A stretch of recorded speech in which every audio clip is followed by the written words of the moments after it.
na siyang bulikaton kay naa na siya dihay murag katumbok-buhok nga tanggalon kay so, naghinlo pa ko ni pasayan ingon ani umpuday na ko ni paglimpyo ako na siyang hiyoron ang iyang tangkugo kay para magawas diyang kinaon den kanang mura pog hilo nga nasa iyang likod nga nagsulod og lapok kinaon gyapon na niya pero sa una gud wag ko limpyo-limpyo hugasan na nako diretso di na nako natanggalon tanan pero ginasupsop man gyud nako kay lami man kay na nagkaluto. Ay, wala ko nag-expect nga daghandag nahitabong ganap nako atong miaging adlaw. Ani nga time is ready ko kay mo ato ko sentro lagi kay magsundo ko sa anak sa akong pag-umangkon. Gipabilin ra man gud ni nako siya dinhi nga tama ra jud nga akong gipabilin kay wa man day kabalik iyang mother. So pag adto nako sa ilang eskwelahan wa pa man sila nang gawas so nidalikyat sa kog anhi dinhi sa plasticware ba kay naa ako'y paliton. Wa man ko'y nakitang plastic didto kay wa man ka. Bitaw diri ko napaingon sa tag 20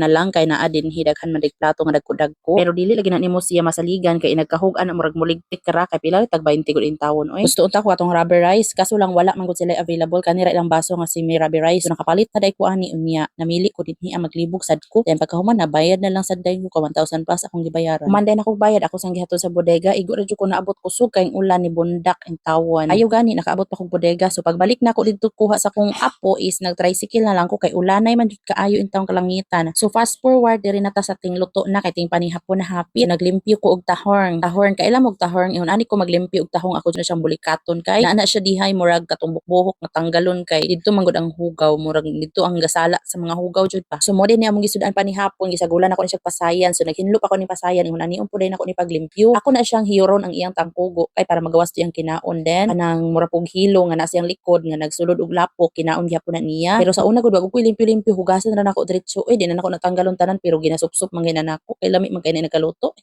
Pero sukad na uso na ning reels nga daghan na kay video imo makita ang hugaw lagi jud daw ay suon-suon na ta aning tanggal sa hugaw aning pasayan oy kay makita na pud ta ani sa atong video nga nagsupsop ta aning way hinlo nga pasayan ingon na pud tagdamak ay kabalo na mo bitaw no sa unang panahon sa wa pa nauso ni si Facebook kay wa may paki ang mga tawo in town oy wala may germs atong mga panahon na wa na uso ang hinlo-hinlo kuha kinaw ni pasayan kung di ipang sawsaw ra man sa tubig inaghugas di ba anaon ra man jud. So next mag-move on ta diri na pud ta sa pagluto. So akong pagluto aning pasayan is akong ginabutang is katubitang kuan unsa gyud tawag sa inyo ana kanang nalimot ko butter ba na siya mo na akong ginaluto aning pasayan dili ko mag-oil mutoy akong iluto sa lamas di pagka magluto sa lamas nga ni brown na siya ay ilunod na lang na nimo imong tahong ang tahong ug ang pasayan imong ilunod ani mikos-mikos hantod ra gud nga maluto siya kadiyot nga mura din ang witikan ug asin din ha then kanang pangpalasa nimo nga imong ganahan di ba ana ra simple ra jud kay nga pagkaluto lami naman jud kay ni siya gud na shocking gani ko kay parting parata pagkaluto kay daghan man pud akong asin na huwan ana dagi ko aning among asin man gud diri sinakom una nga way control na perting parata pero nadara man pud akong giwitikan og gamayng sugar so mabalance ra depende ra gid na sa imong mga kamot kung lamiun ka o lami pud imong niluto charat.